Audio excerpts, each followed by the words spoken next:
Ciao, homie. As you can see here in my block's strongest algorithm, it's filtered down now. So you have Adam Bishop, for example, and all of the events that will happen in 2021 Britain's Strongest Man and how he did in the past. And then you'll have a strength rating, and again, that's calculated by points earned out of possible points for that particular event at that show. So then you have Adam Super Yoke in 2017 Britain's Strongest Man, 2018 Britain's Strongest Man. I have his loading race in 3 different Britons. I have his deadlift for reps in 5 different Britain's Strongest Men. So you can see how they all, how he did in each show, and then the bold is the aggregate of all of them. So, for example, his deadlift for reps, if you take these 5 shows combined, he's a 93.29 out of a possible 100, an incredible score. And then I added in car walk because some guys like Andy Black, for example, didn't have a yoke in a big show, so I had to take the closest event to that I could. And of course, pivot tables in Excel add that for everybody, so you'll see it everywhere. And then we have Graham Hicks here, so his dumbbell press for reps, which I originally had as his 0 from the Shaw Classic, giving him 2 points, I think is what I had given him, is now a very high 73.08. So the reason you only see this Britain's Strongest Man show, 2 reasons. 1 is because, as I said, we're comparing only to other British shows now. And 2, because, as Graham said, he was injured. So it was unfair to judge him by a score he got while injured at a show. So I threw out the Shaw Classic from my research for him. But to be fair, I had to throw it out for all his events, the ones he did well in and not so well in, just, to kind of make the research fair and square. But again, that gives him a great score in dumbbell for reps now, very different from what you saw in my original video. So again, thanks, Graham, for that suggestion. Really worked out well here, and I think it is a more fair approach. Tom Stoltman, dumbbell press for reps. If you count only the UK's, as we're doing here in Britain's, his score is actually higher than if you count every time he's done it. So he benefits from being against these competitors in particular on dumbbell press for reps. Then you have Shane Flowers and Desmond Gann. So what I did for them is I took the few pieces of research that I had for them, and since this is kind of like their first step up to this level of competition, I cut it in half. So if Shane, for example, shows an 80 percentile on deadlift, I gave him 40 because he didn't do it against this grouping of competitors. And same thing for Desmond when we get there.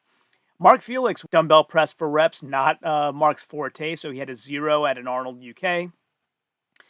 Desmond, again, same idea as I did for Shane Flowers. So you take these numbers and then I half them when I do my actual predictions, just to take into account that this is kind of a big step up into a new class of competition. Then you have Andy Black, who 0'd at the 2021 Arnold's UK for dumbbell press for reps, and I don't believe that was injury-based. If it is, Andy, jump into my comments, let me know, and I will redo this for you. Happy to be, not happy to be, it's a responsibility to be fair to the athletes. Then we have Powell Dwyer, dumbbell press for reps, 64.38. That's a good score. Then we have Luke Stoltman, so based on the discussion about Graham Hicks's 1 dumbbell where he was injured, I didn't think it was fair to give Luke Stoltman a 0 on dumbbell based on something that happened so long ago in 2014, and who knows if he was injured then or not. And on top of that, it's not indicative of his dumbbell performance in other shows, so I took scores from other places for him. And then you have Paul Smith, his dumbbell press. I have for reps and for time here because they're kind of both a little bit relevant. So he did 62.5 on dumbbell press for time and dumbbell press for reps 37.5. So I had to take kind of both of those into consideration. So that's how all the research and calculations panned out for everybody. Now let's do a ranking of all those numbers to see where we think everyone will place in my revised Britain's Strongest Man 2021 predictions. Starting off with the dumbbell press, Mark Felix, as we said, the research showed a 0 rating for him, 1 point to Mark Felix. Moving on up, I think Andy Black will come away with 2 points in the dumbbell press.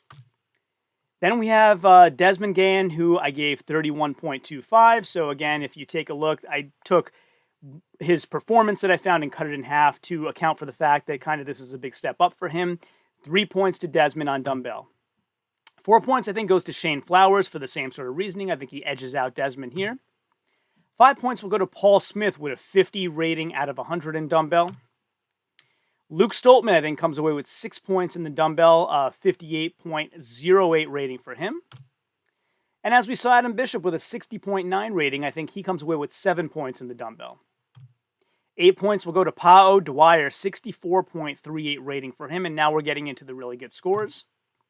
Tom Stoltman with a 68.75 rating. Again, as I mentioned, benefits from this being a British-only show. If you take his whole career, his dumbbell rating isn't as high.